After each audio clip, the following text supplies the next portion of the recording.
5वीं शताब्दी का भारत ज्ञान, गणित और खगोल विज्ञान के क्षेत्र में एक नई रोशनी जन्म ले रही थी।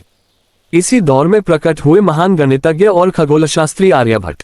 लगभग 476 ईस्वी में जन्मे आर्यभट्ट ने कम उम्र में ही गणित और ज्योतिष के क्षेत्र में असाधारण प्रतिभा दिखाई। उनकी प्रसिद्ध कृति आर्यभट्टीय में उन्होंने गणित और खगोल विज्ञान के सिद्धांतों को व्यवस्थित रूप से प्रस्तुत किया। शून्य, जिसे आज हम शून्य के रूप में जानते हैं, भारतीय गणित की सबसे क्रांतिकारी देन मानी जाती है। आर्यभट्ट ने स्थान मूल्य पद्धति का उपयोग करते हुए ये सिद्ध किया कि किसी संख्या का मूल्य उसके स्थान पर निर्भर करता है। ये वही प्रणाली है जिस पर आज की पूरी दशमलव पद्धति आधारित है। हालांकि शून्य के प्रतीक का स्पष्ट विकास बाद में हुआ, परंतु स्थान मूल्य प्रणाली को व्यवस्थित रूप देने में आर्यभट्ट का योगदान अत्यंत महत्वपूर्ण था। इसी विचार ने गणना को सरल, सटीक और तेज बना दिया।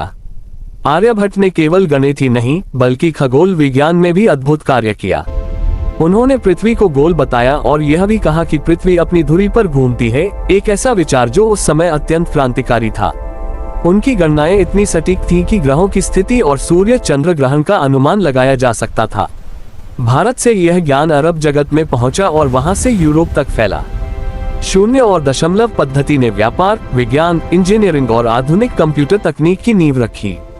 आज का डिजिटल युग जहां हर गणना शून्य और एक पर आधारित है, उसी सिद्धांत का विस्तार है जिसकी जड़ें प्राचीन भारत में थीं। आर्यभट्ट का योगदान केवल एक संख्या तक सीमित नहीं था, उन्होंने सोचने का तरीका बदल दिया। शून्य ने दुनिया को सिखाया कि कुछ नहीं भी अनंत संभावनाओं की शुरुआत हो सकता है, और यही विचार भारत की बौद्धिक विरासत को विश्व इतिहास में अमर बना देता है।